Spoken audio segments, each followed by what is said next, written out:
brief statement that I would like to read. I'm here tonight as someone who is deeply concerned about the proper functioning of our city government.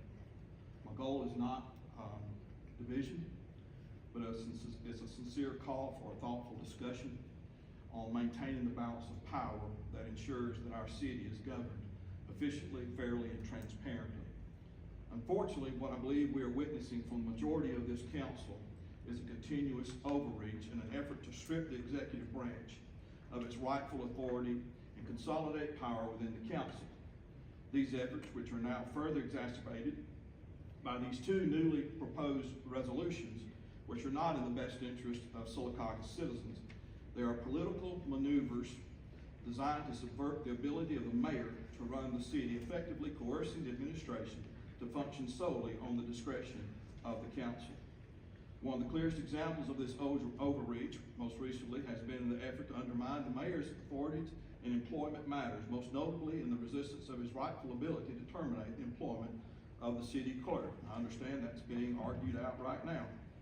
But I believe while the council does have a role in confirming the appointment of the city clerk, obviously, the removal of that individual falls under the purview of the executive branch. The resolution you are using as your argument is poorly written and lacks clarity. The precedent for this is clear at every level of government. Just as the U.S. Senate confirms the presidential appointments, it does not have the authority to prevent the president from dismissing those appointments. The city council's attempts to override this principle represents a blatant violation of the checks and balances that should define our city government. Further compounding the issue is Resolution 16-2025, which seeks to extend full managerial authority to the interim department heads, including the power to make hiring and termination decisions.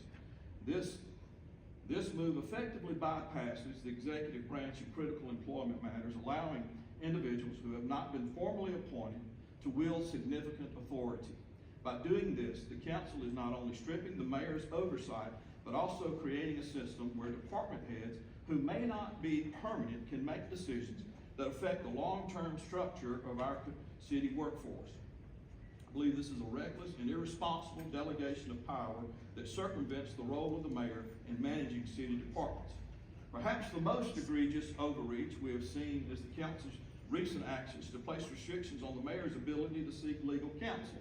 If this executive branch is denied the ability to obtain independent legal representation, the balance of power shifts entirely in favor of the legislative body, effectively rendering the mayor's office powerless in legal matters.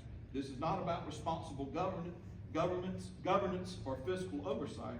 It's about consolidating control and ensuring that the council's actions go unchecked. The introduction of Resolution 17-2025 is an attempt to weaponize the Civil Service Board, which takes a power grab a step further by requesting continued communication from the Civil Service Board on employment matters. While transparency in government is essential, the intent behind this resolution appears to be yet another mechanism to exert influence over hiring and employment decisions that should fall under the executive branch. By attempting to insert itself into regular functions, the Civil Service Board, the council, is once again expanding its control over areas that are not within its rightful jurisdiction. What we are seeing is a fundamental restructuring of our city government, not through the will of the people, but through calculated political maneuver.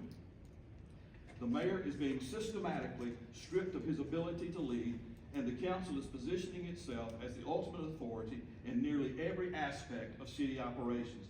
This is not how local government is meant to function. Government works best when its branches respect their defined roles. The council's job is to legislate and oversee the budget, not to micromanage executive functions. The mayor's role is to administer and lead the city's daily operations, not to serve at the discretion of the council. The continued attempts to blur these lines threaten the integrity of our local government and ultimately the best interest of Sylacauga citizens. To the members of this council, I ask you to reconsider these actions and others. Governance should not be about political power struggles. It should be about serving the people. If we allow these measures to go unchallenged, we set a dangerous precedent for the future of our city. To the citizens of Sylacauga, I urge you to make your voices heard. This is your city. You deserve a government that works for you, not one engaged in overreach and consolidation of power.